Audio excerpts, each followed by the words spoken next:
Hey budget gardeners, Vita Loca here. Join me today as we try to propagate roses from cuttings. So let's go.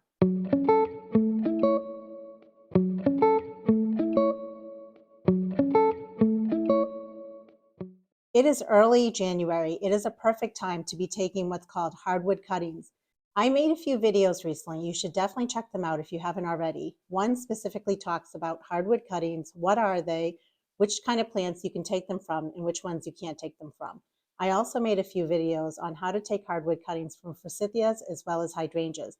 I'll put links to those videos down in the description below in case you want to check them out. Today, we're going to take some hardwood cuttings from a rose that I have in my rose garden. So let's bundle up. We're going to head outside because it's cold out, and I'm going to show you what to look for when taking cuttings from roses.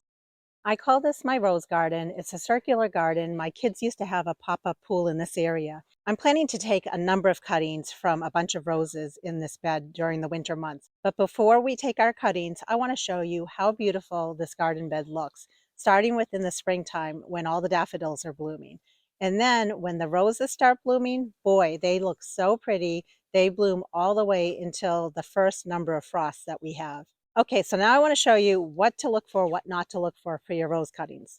This piece right here, I would say is no good because it's too thick. What you're looking for is you're looking for a piece that's pencil thick. And then there are pieces in here, like this one, that are a little too thin. They're a little too spindly. You're looking for pieces that are 1 year old growth, and you're also looking for pieces that are about pencil thick. Again, these right here, these are too thin. And this one here, too thin. Not only are these pieces too thin, but also if you go like this, you can see that they're bending or flexing. And you don't want a bendy piece this time of year. Again, we're looking for hardwood cuttings. They should be more rigid. This section right here is perfect. It's pencil thick, and when I try to bend it, it's not bending too much. It's not flexible. So it's a great piece, and I can tell based on the color that it's a fresher piece of growth. Right here, that little swelling that you see, that is a node. And if we follow it up, there's another node. When I take hardwood cuttings, I like to take longer pieces that I can then cut down to smaller pieces. So I plan on cutting right above this node right here. I want to point out this piece right here. You can see the color of it. Notice it's more of a brownish color.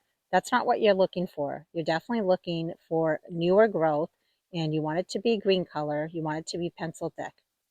Okay, I have a bunch of rose cuttings here. Be careful because the thorns are sharp. If you've watched my previous hardwood cutting videos, I'm going to put a timestamp down below so you can skip directly to the spot where I'm sticking these cuttings and how I'm doing it.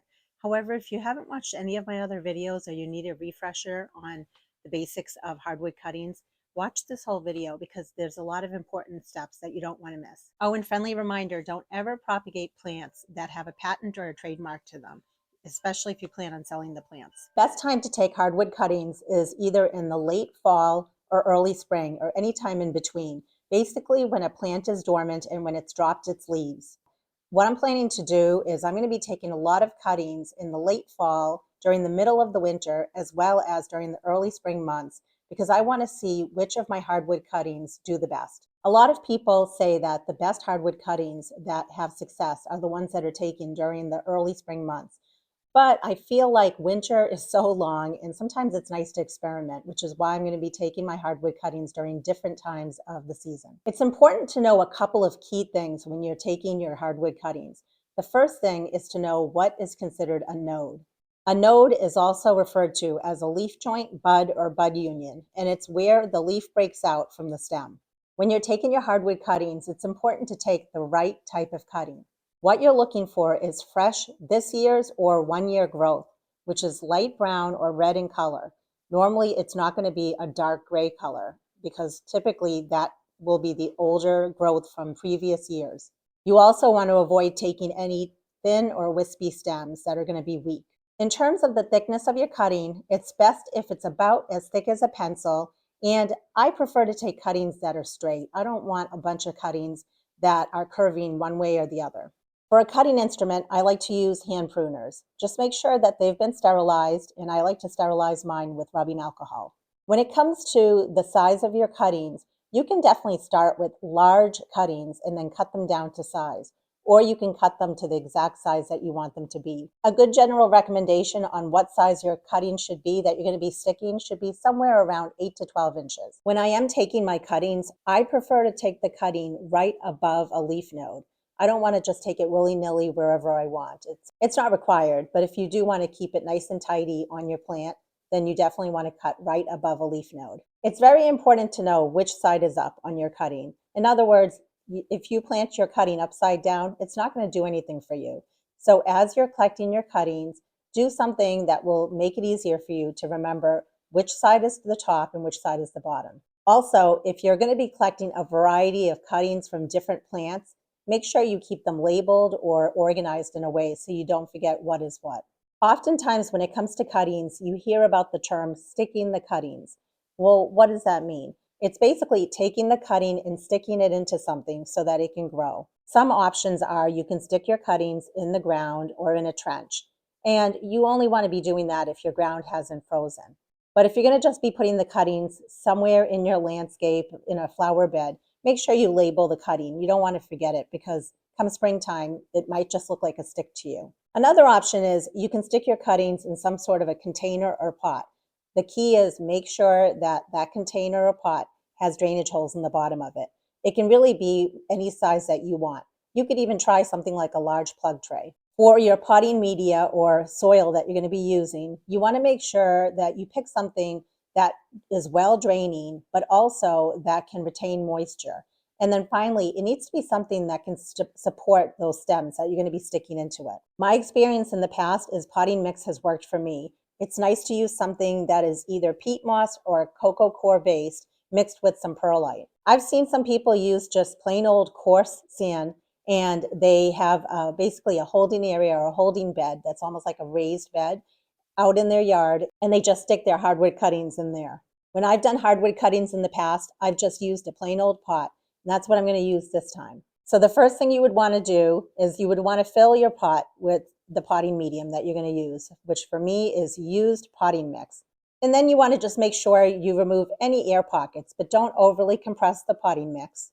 Give your potting mix a nice drink of water before you start sticking the cuttings in it. And then comes the fun part, basically preparing your cuttings. And then you want to cut them down to size, somewhere around 8 to 12 inches. It can be a little bit shorter, it can be a little bit longer. Don't stress too much about it. It's just a general guideline. And if your cutting or cuttings have any side branches on them, you want to remove those. At the bottom, make a straight cut just below a node. And that way it's easier to push it into the potted media. At the top, you want to make a slanting cut above a node so that you know the top from the bottom and so that the water runs off outside, preventing any rot. A typical cutting should have about 3 nodes, if not more, on it. You want at least 2 nodes below soil surface so that at least one of those 2 nodes will create roots. And then you want at a minimum 1 node above soil surface. That's where the leaves will come out as well as the branches. I want to share a couple of optional things, both of which I've tried and both which worked for me and I'm going to be doing again. One of them is wounding the base, which is basically scraping the wood just below that bottom leaf node. What that does is it basically opens it up so that it makes it easier for that cutting to root. Another option is you can use rooting hormone. There's so many different kinds of rooting hormones out there. What I'll do is I'll put up on the screen the 2 rooting hormones that I like to use. Since I'm using a round pot, when it comes to my cuttings, I'm going to be placing them on the outside circle of the pot. And the reason is I want the cuttings to get better drainage this way. And remember, you want to have at least 2 or 3 nodes below soil surface and at least 1 or 2 nodes above soil surface. So percentage-wise, that might come out to 2/3 of your cutting is below soil surface and 1/3 of your cutting is above soil surface. And then you can go ahead and you can water your pot or your container again. So now what do you do with your pot? That's a good question. You want to store it somewhere where it's protected. And what I mean by that is you don't want it out where it's super windy and the elements are very harsh. You're trying to basically be gentle with your cuttings, but not too gentle because they're dormant and they can still take a lot. You can store your cuttings in a shed, in a garage, a cold frame, under a cloche. The big thing is just make sure that the temperatures are consistent and cool. So if you do choose to stick them in the ground because maybe your ground has not frozen, It'll be fine. I know that sounds weird, but trust me, if you are able to stick your cuttings in the ground because the ground is still thawed out, what's going to happen is those cuttings are just going to sit there. They're going to just wait until the time and the conditions are right, and they will then start doing what they need to do to create those roots. It might snow on them. The ground might freeze after you've stuck them in the ground. That is all okay. And those cuttings don't need much more water after that. So for me, I'm going to be storing my cuttings in a number of different places, and one of them will be in my garage. I'll check on them once a month. I don't want the cuttings to 100% dry out, but I also don't want the soil to be waterlogged. So if I have to, I can just add the smallest drink of water, but that's about it. I'm also going to be putting some cuttings in my cold frame. That's going to freeze out there because our temperatures are very cold during the winter months. So I won't have to water those cuttings again until the springtime. And then the final pot of cuttings, I'm just going to have them out in the elements. I'm also not going to have to water those until the springtime. Let me share a couple of tips. I wouldn't take too many cuttings all at once because you want to just do what you can handle in one sitting. And let's say you did take way too many cuttings and now you're not able to stick them all on the same day. You can store them and put them in a cool area. And I'm not going to go into detail about that process. You can look that up. You can research it on how to store hardwood cuttings over an extended period of time. But it is possible to do. Okay, so we've taken our cuttings and we've stuck them and we've put our containers where we want them to go. Now what? Well, the waiting game begins. And this process requires a lot of patience. In fact, those cuttings won't do anything for a long time. They're just going to sit there. They're going to be dormant. Eventually, as the temperatures warm up, what will happen is the bottom of the cuttings, the ones that you stuck in the soil, those are going to callus over. And the callus is basically, it's like a whitish color. It's almost like our skin, how our skin calluses over when we get a cut. The same thing. That cutting is going to callus over. And eventually, from that callus, the roots will form. But the roots might not form for a little while. In other words, you might see in the springtime, the top of your cuttings are starting to leaf out. They're starting to create leaves, which is so exciting, so much fun to see. But if you were actually to try to tug and pull that cutting out, you might be surprised and say, but there's no roots. The plant is still doing what it needs to do. And that's where the patience comes into play. So I really advise you not to be tugging and pulling at those cuttings for a long time, because the more you pull them and tug them and look at them, the less likelihood is that those cuttings will take. So just play the waiting game and let the cuttings do what they need to do, knowing that they might leaf out well before they even send their roots out. Now, if any of you have ever taken cuttings during the summer or any sort of semi-hardwood cuttings, you might be wondering, why would I even bother with hardwood cuttings? I think it's a lot of fun. I really enjoy the process. I think it's a great thing to do during the winter months. And the reality is, maybe you missed the window to take those semi-hardwood cuttings. So taking hardwood cuttings gives you another option as well. Now remember, come springtime, don't let those cuttings dry out. And I'll be making update videos to remind you about that, but you want to make sure you're giving those cuttings what they need in terms of water. You don't want to overwater them, but you also don't want them to dry out.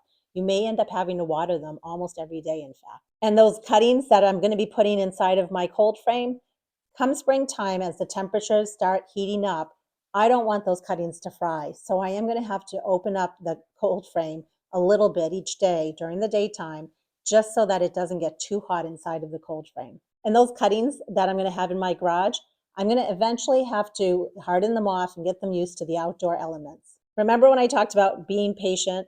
Well, it might take 2 or 3 years to get a nice sizable plant out of this cutting.